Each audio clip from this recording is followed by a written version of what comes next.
변곡점. 예. 이제 상승의 이제 시기는 거의 끝났다 이렇게 네. 보시면 돼요. 잘 풀려도 정체 국면. 그렇죠. 만약에 미분양이 생겨나는 속도가 조금 가속화가 되고 정부 정책 방향에 따라서 네. 더 빠르게 이루어지면은 하락할 가능성도 굉장히 팽배한 상황. 그렇죠. 빨리 이제 하락이 되는 거죠. 미분양만 생기면 사실은 네. 거의 이제 지금은 그냥 하락으로 자연스럽게 넘어가는 과정이에요. 지금 이제 실질적인 저번에 말씀드렸던 이제 정책이 네. 예, 이게 하락 같지만 사실은 본격적인 하락은 아닌 거죠. 어떤 장의 이제 추세가 방향이 정해지잖아요. 네. 그러면은 이게 거래가 연결이 돼요. 되는 거죠. 그러니까 예를 들면 상승장이잖아요. 네. 그러면은 예를 들면 신고가가 딱 터졌어요. 그러면 신고가로 끝나는 게 아니고 네. 그 다음에 누군가가 또 연달아서 사는 거죠. 네, 네, 네. 바로 연결이 돼서 네. 그 거래가 이제 빈번하게 이루어지면서 네. 이 분위기를 이끌어가고 하락장으로 넘어가게 되면 네. 급매물이 이제 거래가 되잖아요. 그러면 또 다른 급매물이 또 거래가 되고 이런 식으로 이제 네. 연달아서 거래들이 나오는데 지금 같은 경우는 보면 네. 단발성들이 많죠. 신고가도 단발성이고 네, 네. 급매물도 단발성이고. 그렇죠. 그러니까 이게 이제 이런 상황이 뭐냐면 네. 서로 간에 이제 힘겨루기. 예, 힘겨루기가 이제 그러니까 매도자 집을 가진 사람들은 네. 아직도 심리가 네. 꺾이지 않았어요.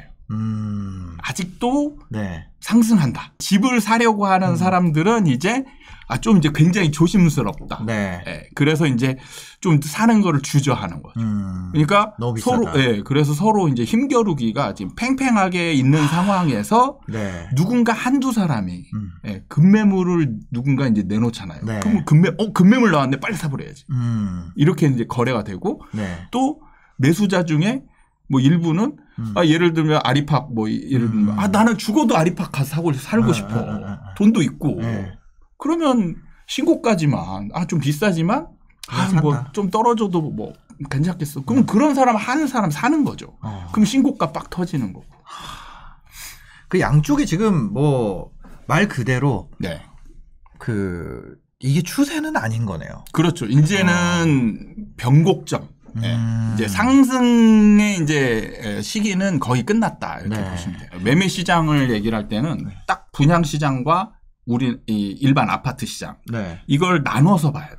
실제로 지금 우리가 가격을 논할 때 이 가격은 일반 아파트 시장에서 정해지죠. 정해지는 거거든요. 거래된 거에 가격이 되니까요. 그렇죠. 우리가 살고 있는 집을 누군가가 만약에 심사임당님이 살고 있는 집을 저한테 팔았어요. 그럼 제가 샀으면 여기서 가격이 결정되는 거예요. 맞아요. 그게 이제 일반 아파트 시장인 거예요. 일종의 중고 시장.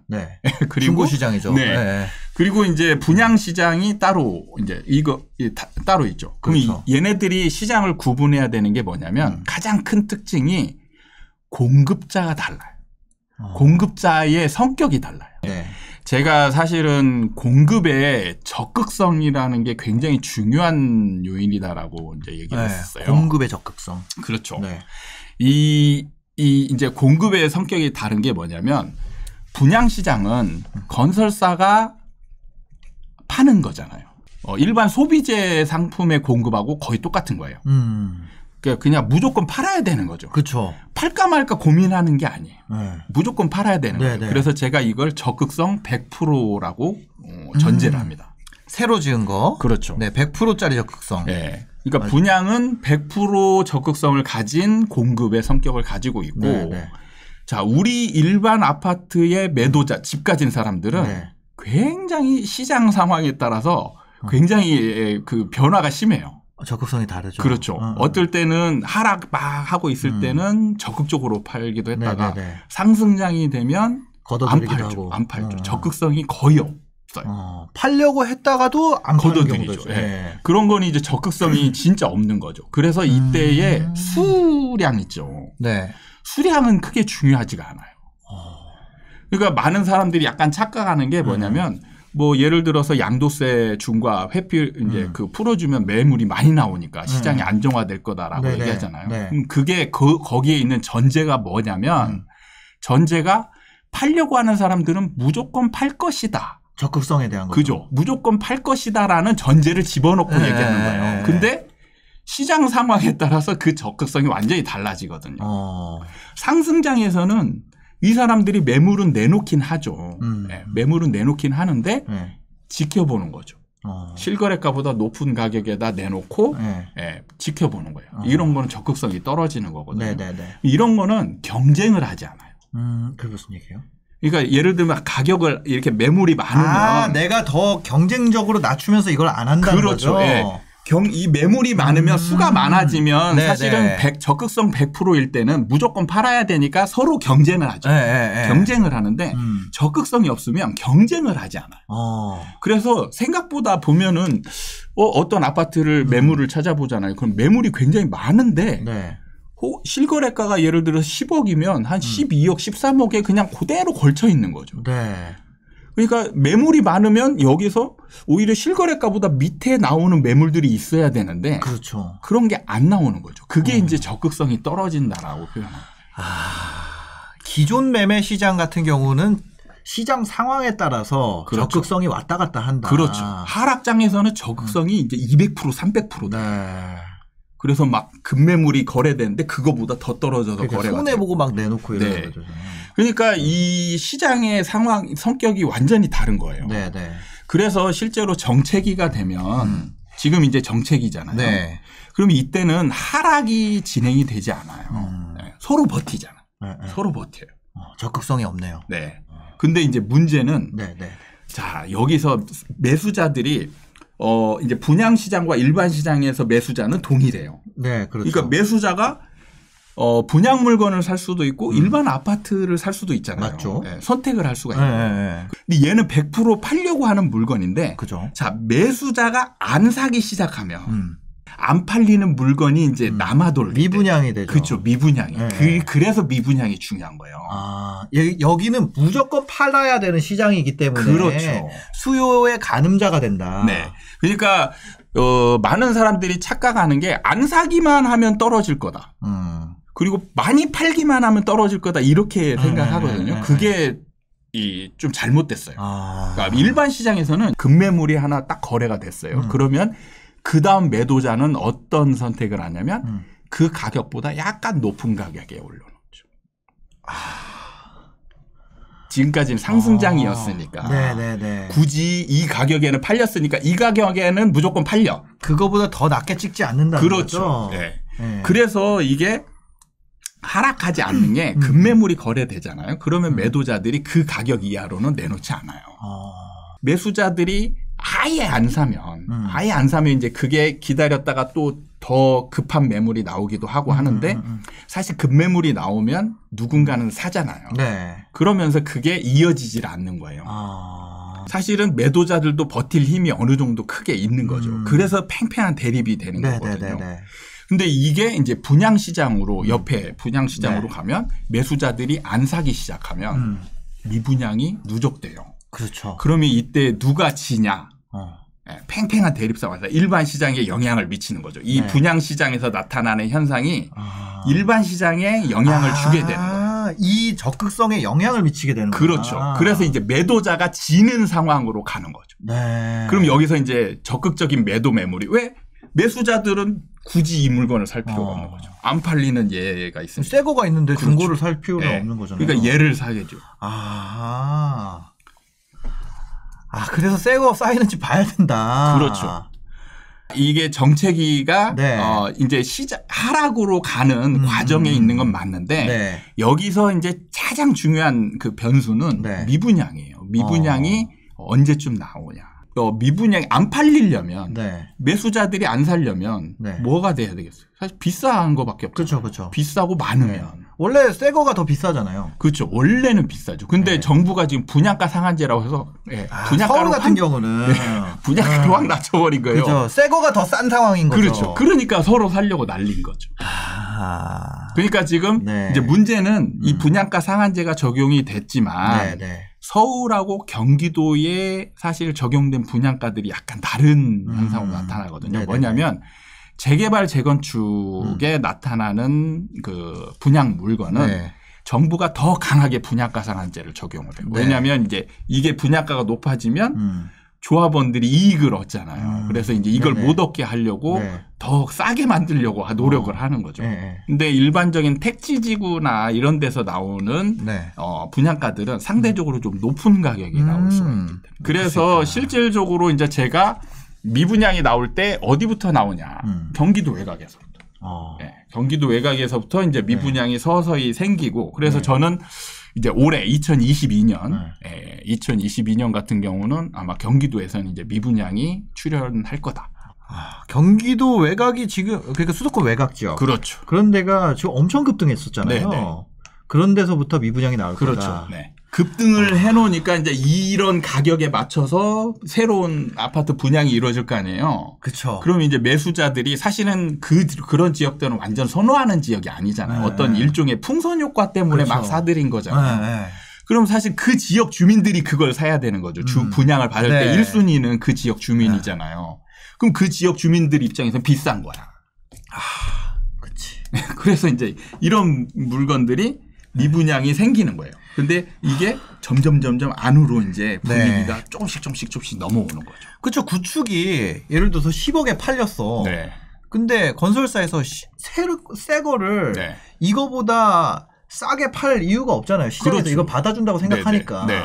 근데 반대로 생각하면 이 10억이라는 게 순간적으로 슈팅이 나온 건데 그러니까 서로 약간 미스매치가 나면서 미분양의 어떤 시작이 된다는 거잖아요. 그렇죠. 그러면 이제 이게 매수자들이 안 사는 물건이 생기게 되면 생기겠죠. 그러면 이제 시장에서 안 팔리는 물건이 생기는 거예요. 그렇죠. 그러면 이제 게임이 끝나는 거죠. 하락으로 쫙 넘어가는 거예요. 저 같은 경우는 지금 세종하고 대구가 약간 지금은 비슷한 분위기인데 좀 지나면 분위기가 바뀔 거라고 생각해요. 어떻게 바뀌어요? 왜냐? 지금 대구는 미분양이 있고 세종은 미분양이 없어요. 그거 되게 중요한 거구나. 그렇죠. 그럼 세종은 버틸 힘이 있는 거죠. 사실 이제 급매물 위주로 나와서 하락이 되긴 하지만 지금 실제로 매물 들어가서 아파트별로 다 따져 보잖아요. 다 버티고 있어요. 호가들이 낮아지지 않아요. 다 버티고 있어요. 적극성이. 그래서 급매물 위주로 거래가 되면 매도자들은 굳이 그 가격 이하로 내릴 필요가 없고 이제 조금씩 버틸 힘이 생기는 거죠. 그래서 세종 같은 경우는 지금 어느 정도 더 이상 하락하는 분위기가 이어지지 않고 다시 이제 어느 정도 정체되는 그런 분위기로 다시 갈 수 있고 대구 같은 경우는 계속 미분양이 누적되잖아요. 그럼 이게 이제 이게 이제 상승장에서는 시너지를 내면서 올라가는데 하락장에서는 서로 그냥 죽이면서 내려가는 거예요. 미분양이 쌓이고 그러면 일반 시장이 더 침체되고 거래도 안 되고 그러면 더 미분양이 또 누적되고 그런데 중간에 이제 외지 사람들이 와서 막 미분양을 사가기도 하거든요. 근데 문제는 일반 시장이 침체되어 있잖아요. 그럼 여기서 외지 사람들이 기존에 생겼던 미분양을 사가지만 분양이 계속 연달아 있잖아요. 그러면서 얘네들이 또 미분양이 또 생기는 거예요. 왜냐? 1순위는 항상 이 지역 주민이거든. 그렇죠. 거기서 안 받아주면은 그 가격을 유지할 수가 없죠. 그렇죠. 그러면 이제 외지 사람들이 와서 사다가 지치는 거죠. 사서 올라가야 되는데 안 올라가요? 그러면 이 사람들이 다시 던져요. 그러니까 외지에서 들어온 사람들은 진짜 돈 보고 그냥 샀다가 팔았다 하는 사람들이니까. 그렇죠. 그러니까 오히려 이제 투자자들이 몰린 데들이 그걸 이어주는 그 지역 주민들이 받쳐주지 않으면 오히려 더 크게 떨어지기 때문에. 훅 빠지죠. 그렇지. 내가 살고 있는 집, 깔고 앉은 집은 뭐 가격 빠진다 그래서 팔거나 이러진 않지만 외지 수요로 빵 올라간 것들은 가격 꺾이면은 매물 쏟아지는 게 장난 아니죠. 왜냐면 뭐 그거를 그 투자하는 사람 입장에서도 그거 빨리 털고 얼마라도 건져야 다른 거 하니까. 그렇죠. 그런 식으로 외곽에서부터 이제 미분양 쌓이기 시작하면은 거기에 들어갔던 투기 수요들. 왜냐면 그거는 어쨌거나 규제 피해서 간 거니까. 그렇죠. 실제로 서울 같은 경우는 어떻게 보면 냉정하게 보면 미분양이 안 날 수도 있어요. 미분양이 안 나는데 이제 하락으로 가는 거죠. 그래서 실제로 2008년 그때의 이제 이후로 보면 미분양 데이터를 보잖아요. 그러면 경기도는 막 2만 채 막 이상 이제 미분양이 누적됐는데 서울 같은 경우는 1000세대 정도밖에 안 돼요. 그러니까 서울의 인구수로 비하면 1000세대면은 사실 이거는 뭐 껌에 가까운 거죠. 그런데도 심하게 하락했단 말이죠. 그게 이제 외곽에서 포위해서 들어오니까 결국에는 그 누구나 선호하는 강남도 못 버티게 되는 거죠. 미분양이 안 나도 이제 같이 침체되는 거예요. 그때는. 그런 식으로. 네. 그럼 이 지금 얘기했던 이 일련의 과정들이 네. 일어나게 되는 기간은 한 어느 정도 될까요? 사실은 이게 정부의 역할에 따라서 빨라질 수도 있고 네. 좀 더 길어질 수도 있고 그래요. 여기서 이제 가장 중요한 변수는 미분양이잖아요. 네. 네. 미분양이 날 확률. 그럼 분양가거든요. 네. 분양가와 분양 물량. 네. 근데 이제 그 분양 1년치 분양 집계되는 데이터가 네. 언제 나오냐면 네. 12월 말에 나와요. 그래서 이제 2022년 분양 물량이 최근에 이제 데이터가 나왔어요.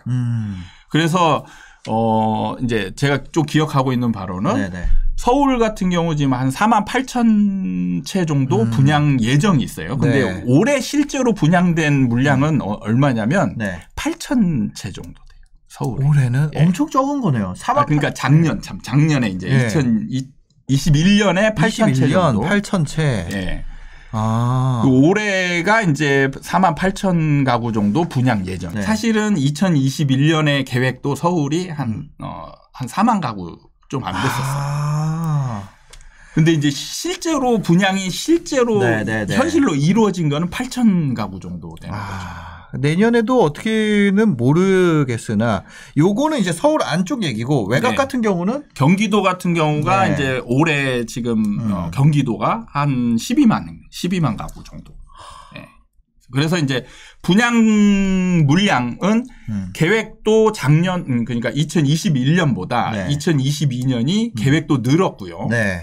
그다음에 실질적으로 이제 서울 같은 경우를 좀 따져보면 왜 계획은 많은데 실제로 줄었냐. 왜 그랬을까요? 이걸 따져보면 네. 사실은 이게 그 재개발 재건축하고 택지지구하고 네. 똑같은 분양이잖아요. 근데 그렇죠. 근데 이 짓는 성격이 다른 거죠.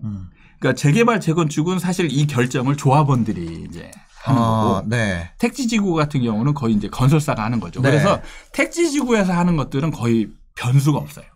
그냥 예정대로 그냥 쭉쭉 네. 진행이 되는 거고 네. 재개발 재건축이 예를 들면 둔촌주공.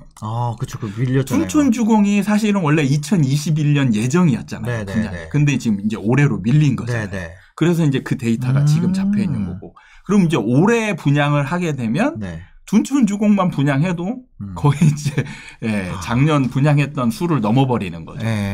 그런 것들이 이제 있는 거죠.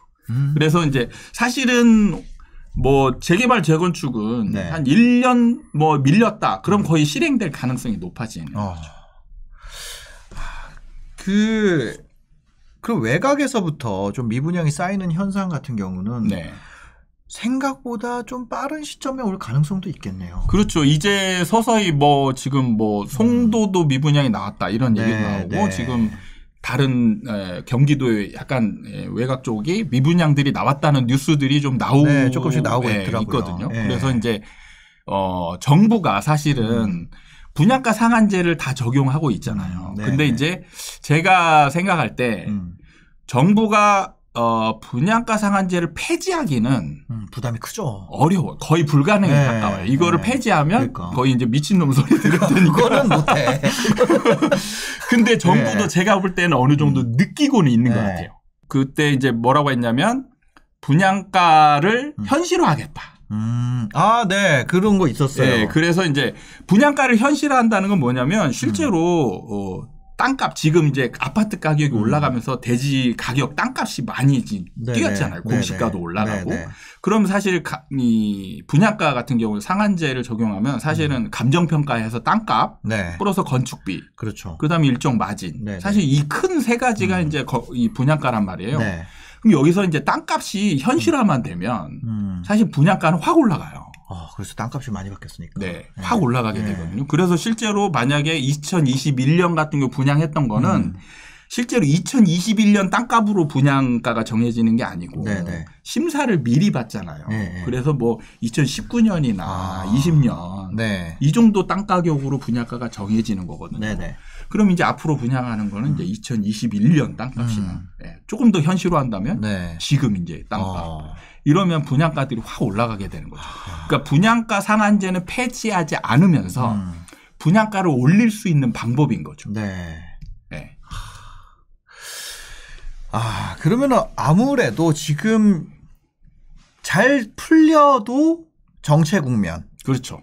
만약에 미분양이 생겨나는 속도가 조금 가속화가 되고 정부 정책 방향에 따라서 네. 더 빠르게 이루어지면은 하락할 가능성도 굉장히 팽배한 상황. 그렇죠. 빨리 이제 하락이 되는 거죠. 미분양만 생기면 사실은 네. 거의 이제 지금은 그냥 하락으로 자연스럽게 넘어가는 과정이에요.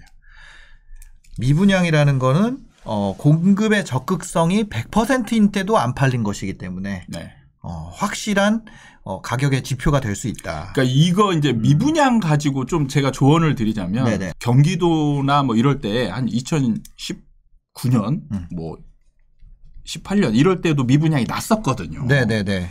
그럼 이런 거는 틀린 거 아니냐라고 얘기할 수 있어요. 그렇죠. 그거는 뭐냐면 분양 시장과 일반 시장이 네. 메커니즘이 있는 거죠.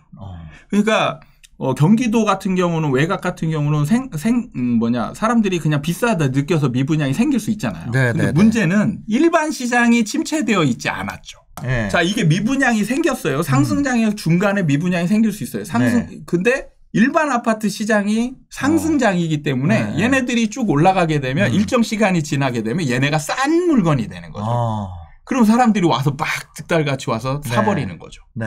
그럼 이제 프리미엄이 또 생기게 되고 예, 계속 이제 시너지 효과를 올리면서 그러니까 상승하는 거죠. 미분양이 났다는 건 기존 구축보다 입지가 좀 떨어지는 데였을 텐데 그렇죠. 얘네가 너무 올라가 버리니까 이거 미분양 너무 싼 거야. 그렇죠. 그 얘네가 다 소진되는구나. 네. 근데 얘네가 멈춰 있는 상태에서 이게 올라가면 오히려 반대로 영향을 준다. 그렇죠. 그러니까 시장의 메커니즘을 잘 이해해야 되는데 네네. 그게 아니고 그냥 미분양 뭐 이렇게 하면 그런 건 아니고. 네, 그러니까 우리가 지금 잘못 이해하는 거는 A는 무조건 B다. 이렇게 이해하면 안 된다는 거죠. 그래서 사실 네. 나중에 이제 입주 미분양이라고 생겨요. 입주 후 미분양. 그렇죠. 이제 원래 분양 단계에서 생기는 미분양 이게 있고 이게 이제 오랜 기간 동안 안 팔리면 이제 준공 후 미분양으로 연결이 되거든요. 그 살아보고 결정하세요, 막 이렇게 되는 거 아니에요? 그렇죠. 그 애프터 리빙 이제 그런 게 그때 나오는 거거든요. 이때 되면 이제 거의 초토화되는 거죠. 그게 다시 또 반복될 수 있다. 그건 필연이에요. 필연이다. 왜냐하면 상승장이 계속 되잖아요. 네. 그럼 정부가 이 상승장을 막을 수 있는 방법이 네. 신규 공급을 대량으로 하는 수밖에 없어요. 그럼 또 그 공급된 데서 또 그렇게 미분양 쌓일 거고. 그렇죠. 이 계획된 거는 이제 미분양이 쌓인다 하더라도 취소할 수 없어요. 네. 그냥 계속 일단은 일정 기간 동안은 계속 되는 거죠. 그러면 이제 미분양이 누적이 되고 그 미분양 누적된 걸로 일반 시장 침체시키고 침체된 시장이 분양 시장에 또 영향을 미쳐서 미분양이 더 누적돼서 안 팔리고 그게 입주 미분양으로 연결이 되고 거기다가 지금은 또 금리도 비싸잖아요. 그렇죠. 올라가고 있다는. 그러니까 시장이 사실 그게 일정 정도 맞물리는 거죠. 어떻게 그게 그렇게 맞물릴까? 신기하게 딱 맞물리는 거죠. 하락할 때쯤 되면 금리 딱 올라가고. 뭐가 그렇게 참 아다리가 그렇게 맞아서 돌아가는 것 같아요. 네.